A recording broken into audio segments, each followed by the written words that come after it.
Hey everybody, welcome back to This Old Trike. Today, I might give you an update on what's going on behind me. And also, I want to tell a story that goes back a couple months and leads me to some work I got to do today. So, what shall we do first? Well, let's start with this mess. We're going to start with the mess, but just so you know what is coming next, we're going to do a fender repair, which I don't know if I'm going to be able to do successfully, but we're going to give it a shot. We're going to do a little front rack swappy swap because that front rack is super nice. I'll tell you about that machine. I'm not even going to bother telling you about this machine. But let's talk about this new open lot right off the barn. Now, if you remember my property, you would remember that trees came all the way up to here, so all that was trees. My trail started right there next to the barn, but we have had the pleasure of watching this machine and that over there, a feller buncher, dominate this property. So as you know, I've been hosting a vintage ATV event in August of the past 3 years. So this coming August will be fourth annual. And this past year we had 259 people. It was a lot. And we maxed out my property. And, whoa, logs are moving. And my brother-in-law said to me, told me something I already knew. He said, you've either got to move your event or cut some trees down. And I said, yeah. Been talking about that. I don't want to move the event. So we put some things in motion that night as we stood by the bonfire, and it turned into what you see behind me.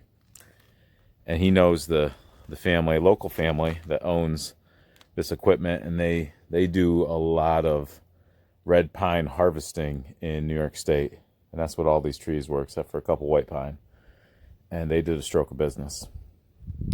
So it's about 2 acres-ish, plus or minus. I'm not sure exactly. I don't have my acre measuring stick out.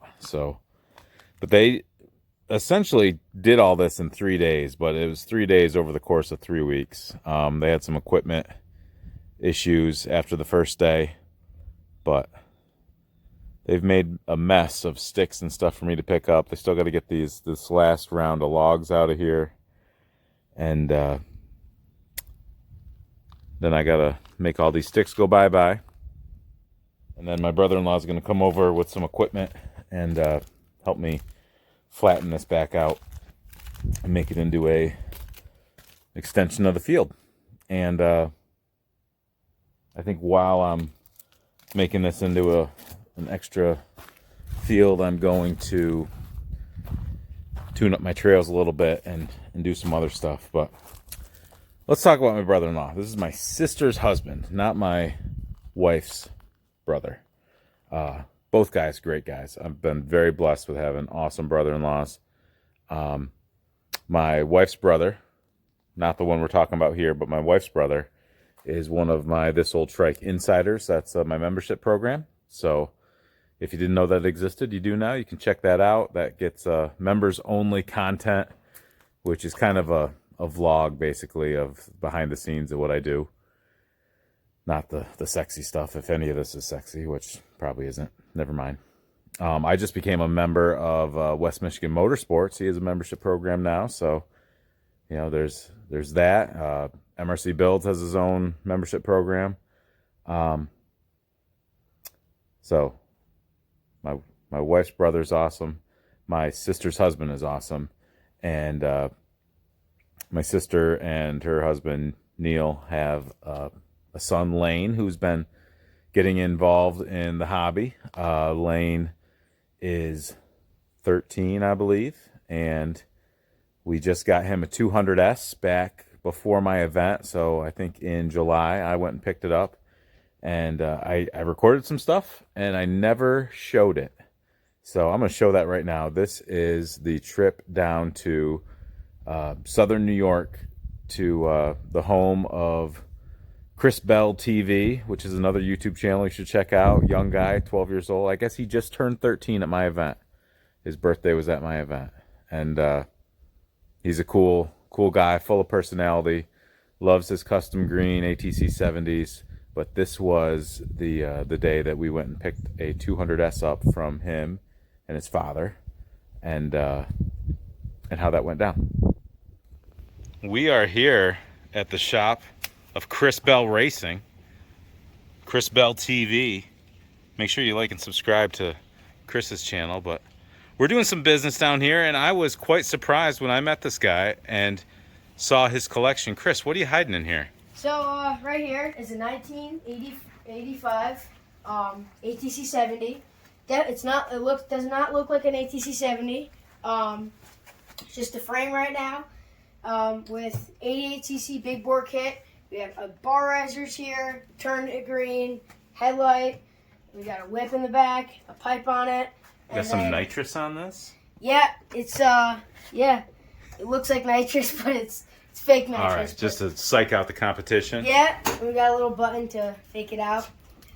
And then slick tires on it with, this guy makes some hubs, aluminum hubs, and then you put them on slick tires. And you race this thing? Yep, race this one, and then this is also a 1985 ATC 70.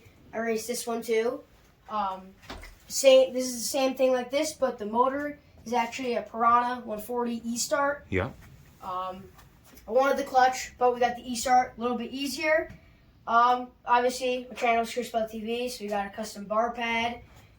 This is a metal plate because we couldn't find. Obviously, there's not a lot in the world of those plastic front number plates because hard to find, and if you do find them, either they're really expensive or cracked. Did you make that yourself? Because that fits perfect. No. So somebody online makes metal plates, okay. And we got one of those from them. And this is one of my Christmas gifts. Yeah, same exhaust pipe. And then we decided to, instead of little tykes, we got a sign that says little trikes. Also, custom Chris Bell TV. flag too. Like and subscribe. Yep. And then this is one of my newest. This is my newest object. It's a little red radio flyer. Trailer. This guy makes it with like go-kart hubs. Whole thing's made out of steel. It's actually surprisingly pretty heavy. Yeah. We have a hitch actually on the back of that, and we tow it around. Yeah, it's kind of fun. This is a 2006 Kawasaki KFX80. Did you turn this one green too? No, this came green. This was I grew up on this. This is this is my first ever quad. And we kept it since. We put little cool slicks stuff on that. Slicks on it. These are lawnmower tires because Hoosier doesn't make like tall tires. Okay. Because no one races tall Hoosiers. That's slicks. But we have just grips. These are these are bar risers, lights, and then we have a mounting bracket for a trailer in the back, and then a whip with the American flag, and then we have an FMF pipe on the back of this. That's and super just cool. Lots of stickers, and we go everywhere with this thing. And then over here. You said this was a boomerang situation here where you got rid of it, but you got it back. When I was really young, my dad bought this for me. 2007 CRF 50. He bought this for me when I was really young. Had training wheels on it.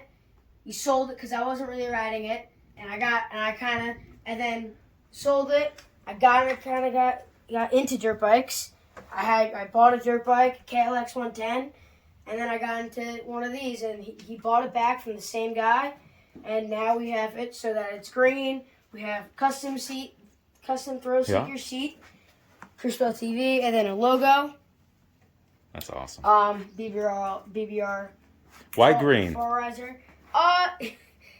It's honestly it was my favorite color, and it quickly turned and it was my favorite color, and then it quickly turned into let's turn everything green. Yeah. Yeah, and then over here, this is kind of the project right now, 1984. This is an 84, ATC 70, completely stock, nothing done to it. A little banged up, but we have a couple boxes that will turn this thing into the 140 over there. Except the motor. So, yeah. Very cool. That's the that's the toy collection. And then there's the green Recon. Yeah, that's brand new, 2024 Honda Recon. Nothing done to it. It's just except hitch for towing stuff. I'm a sport guy, but this is kind of sometimes you got to work. Yeah, and honestly, yeah, it's a little work hassle over here. So this is this is 2024 Honda Recon. I got this for Christmas last year. This thing is amazing. It starts right up, turnkey. That's it. Of course, it's a Honda. Yeah, definitely. Hondas never die, even when you sink it underneath water. Yep, they keep going. Yep. And the whole reason we're here today is for this little 200S over here. We're picking this up for my nephew. He doesn't know it yet, so don't tell anybody. So I can't air this video until he gets it, which will be soon. He's been looking for a three-wheeler, and we found this. Well, actually, this found us because Mike reached out to us. Chris's dad reached out to us and asked us if we knew anybody that would be interested in this, and I happen to know just the person. So it's going to a good home. Yeah. And hopefully you'll get to meet him very soon. So that's where we're going to end it. Because it is muggy, we're going to get on the road.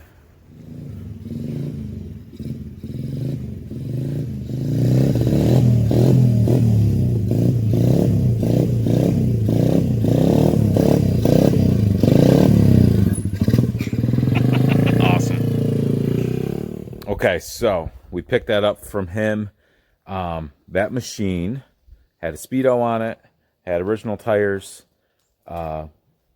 I won't get into numbers, but in order to make the machine a little cheaper to help my nephew afford it, Uncle Preston did some swaps. I got the Speedo off it. I got the original tires and the rims they were on, and we swapped it out. So by the time Lane, my nephew, took possession of it, it looked like this. And as all that was unfolding and playing out, and as we got the 200S that same week, or maybe a week before, my brother-in-law Neil, he said, well, be on the lookout for a big red for me, because I can't let the boy have all the fun. So it just so happened that a guy reached out to me, offered me an 85 250 ES big red, and I said, I'm not interested, but I know a guy who is. And between the seller and my brother-in-law, they worked out a deal. I went and picked it up same day as a stinking tornado was coming through. Got it without getting injured or anything, but brought it home, and here it is. So 85 big red. It's got a plastic tank. This is what happens when you put decals on a plastic tank. The vapors work their way through and you get bubbles. If you didn't know that happens. It's missing the kicker cover. The seller thought he had it somewhere, and perhaps I should follow up with him to see if he came upon it. Wasn't running. Curdy, while he was here, tuned up the carb. My brother-in-law put a new battery in it. I stole a air filter off of my other machine to put on it, because the one that was on it was maybe it just wasn't even there. Anyway, it had a crack. It's got this crack, but it had a pretty pronounced crack on this fender, and my nephew was doing wheelies with his buddy, and they knocked it. So hot stapling is probably not the best way to fix this. You would probably want to put something in to give it some support. It's going to have a lot of stress on this repair. Likely won't last too awful long, but maybe. We'll see. This is an experiment as much as anything. So we're going to do that for my brother-in-law. And this rack is not perfect, but it's perfectly straight. Doesn't have any dings. And that might end up on my 88 Big Red after it gets powdered. But it can be quite involved to get into where it mounts there, because you got to get into the wiring. So we'll show that. So Neil got this. My nephew got a 200S. And by the time my event was over, 3rd annual Vintage Wheeler Palooza, they had bought from Matt Coggs of Garage MC fame an 86 200X, which isn't this. This is an 85. 86 200X. That is now my nephew's rider, and this was a part slot that came with it that they've decided not to do anything with. So this is up for grabs. Guy just messaged me today. I was trying to get it sold for my brother-in-law, $500, and I think it might be going to a new home today, actually. So we're gonna work on this wire repair. Now, MRC Builds has done a great video on this, and I've done a couple smaller ones, but we'll hit the high spots of how to do this, and then show you what we end up with.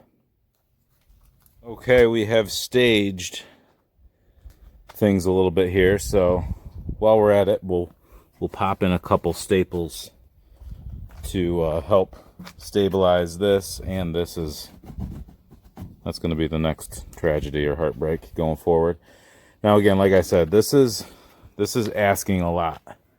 So we will do our best and fire in as many staples as we can in that.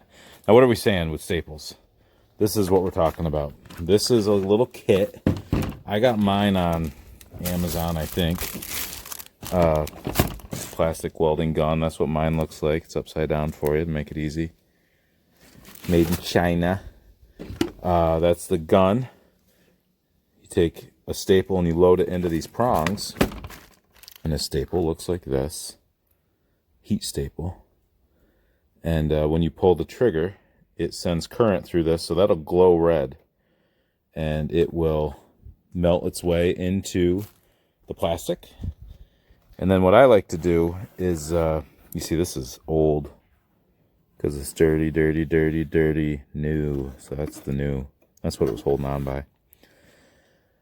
But when it embeds, I let go of the trigger when I'm halfway through, and I give it just a little twist so it grabs, and then you pull out, and then you snip all the tails off to end the process. But let me get my camera set up, and I'll show you what I'm talking about.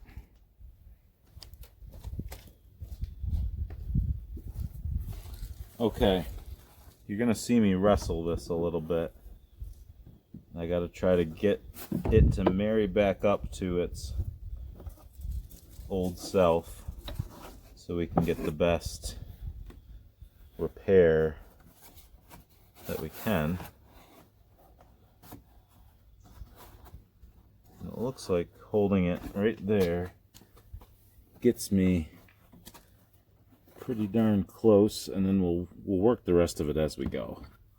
So take this, that heats up, starts to smoke a little bit. Go in, twist, let it cool, pull it out. Now I've staged a couple of these here so I can keep my hand on my work.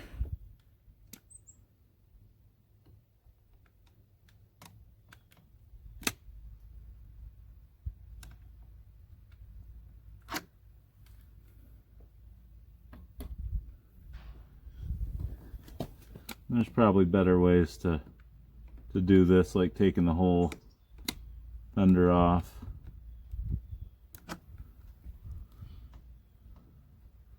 But I don't want to get into that, because a lot of time these bolts will cause you a whole lot more headache than just dealing with this headache. So up here, it's a little tricky. But they do have different shaped staples to help fit into areas, and we're definitely probably going to need to use some of those. Definitely, probably.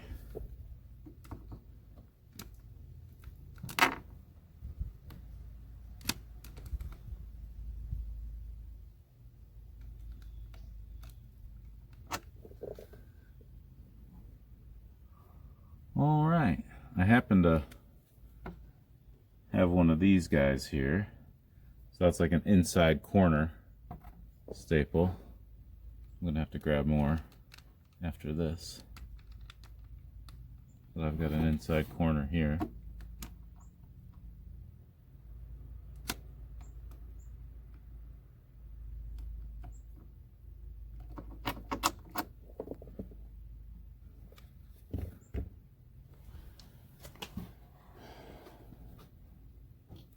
So we'll work our way out because there's stress in the plastic. So as we work our way out, we'll close that gap up.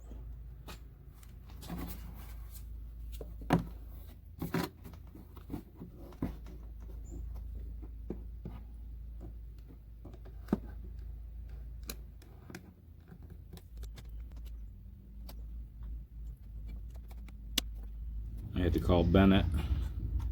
I needed some assistance.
Okay, I think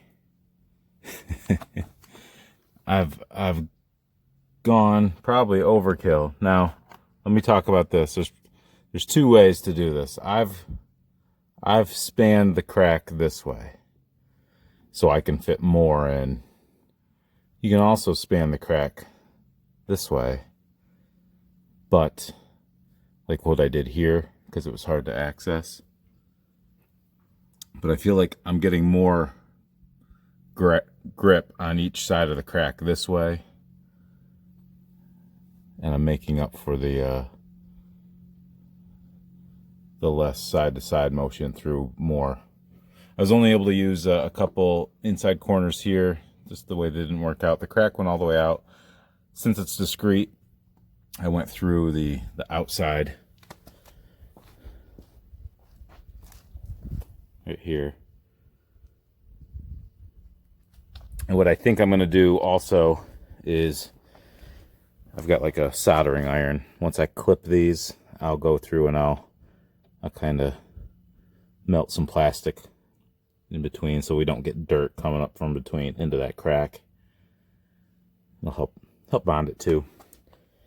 That being said, I'm going to work on this side just a little bit. I had an epiphany that, based on where I had it, I just had to disconnect the taillights and 2 shoulder bolts, and I can pull the whole rear fender assembly off. So now that this is off, I'm going to stabilize both of these cracks and make this a lot more sturdy.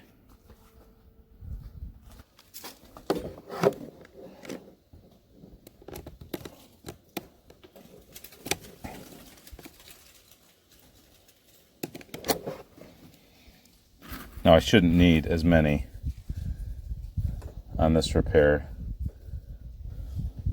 because the plastic is still intact. This is basically just to secure it, to keep it from wiggling and breaking itself further free.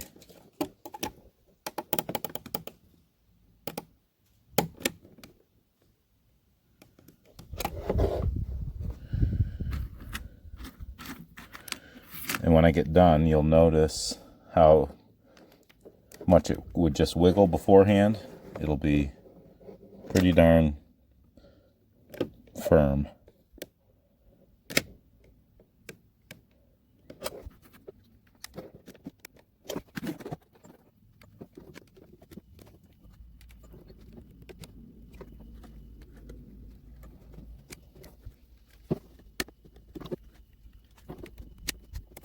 Okay, that's probably good for that one. Now this one's got stress into it. See how wide it's open? You know, it's naturally hanging open. It could just be that the fender hung that way for a long time. When I was working to fix the other crack, that's when I needed Bennett's help. But let's see if we can do this by ourselves.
Okay, so that's ample stapling for this area. Now let's mention that this is, you know, this is not restoration quality work. These were rider fenders, and I want to stabilize them to keep the OEM, and so that's the caliber of repair that we're going for. So next step is to clip all these off, and I'm going to hit this with my soldering iron to help, you know, make these gaps disappear, melt a little plastic in, and give it a little extra security. But before we go, I wiggled this at the beginning. Now it's nice. It's secure. It's stabilized is the best word for it. So while I'm working on these, Bennett came out and asked if I had any different grips to put on these. His bars off the 83 200X he's been riding, but these bars are pretty beat, pretty big bend there, so they probably weren't quite the right geometry. In lieu of putting OEM on, I had these bars that at one point I was going to put on my 250R build. Bennett said they were acceptable for his purposes, so he's putting them on his 83 200X. We'll get a video when it's done.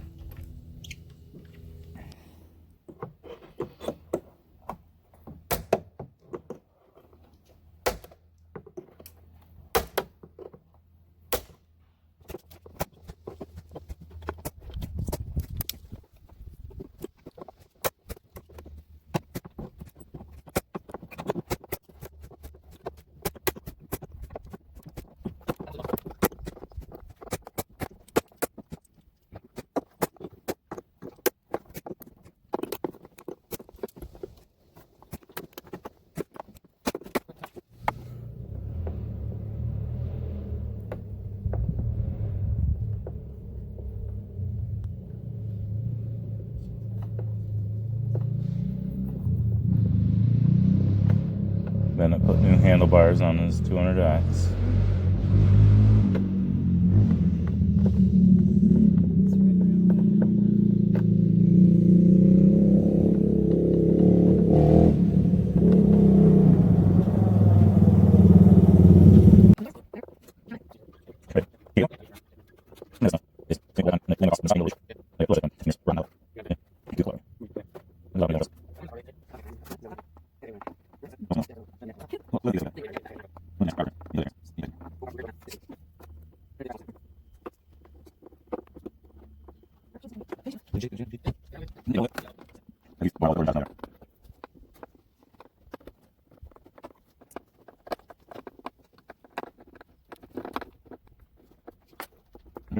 Here's where we're gonna call it for today.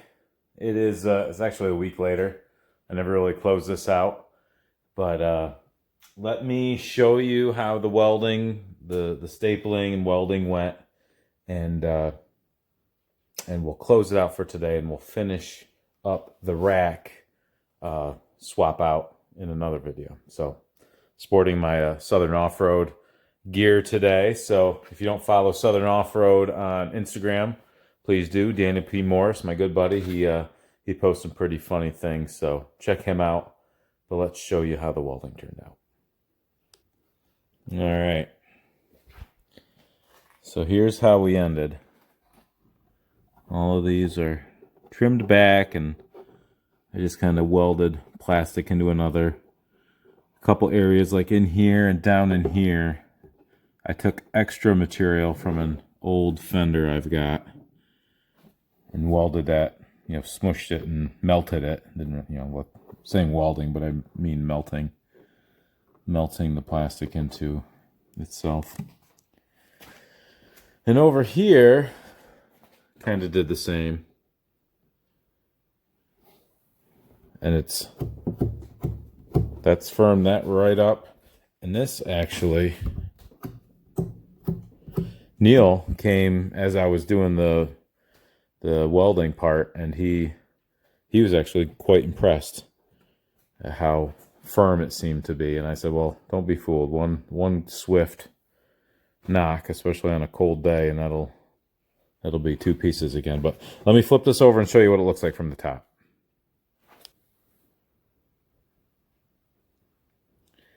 So like I said, this is not restoration quality work. You can see a couple of the hot staples went a little too far through. These ones I did it from the outside because that's a discrete area. I couldn't get from the inside all that well. And you could, if you didn't care, you could melt this all into each other and really get a good solid bond, probably.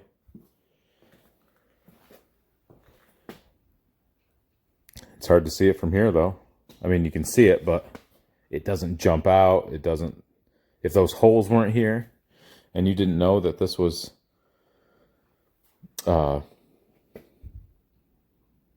zip tied at one point, you wouldn't know. These are firmed back up. I think we're good for another 30 years. From a cheap Amazon hot staple kit. There you have it. I got the big red sitting in the other room there. We'll swap that rack, this rack with that rack. Like I mentioned, I don't think I mentioned it to you yet. I did record some stuff.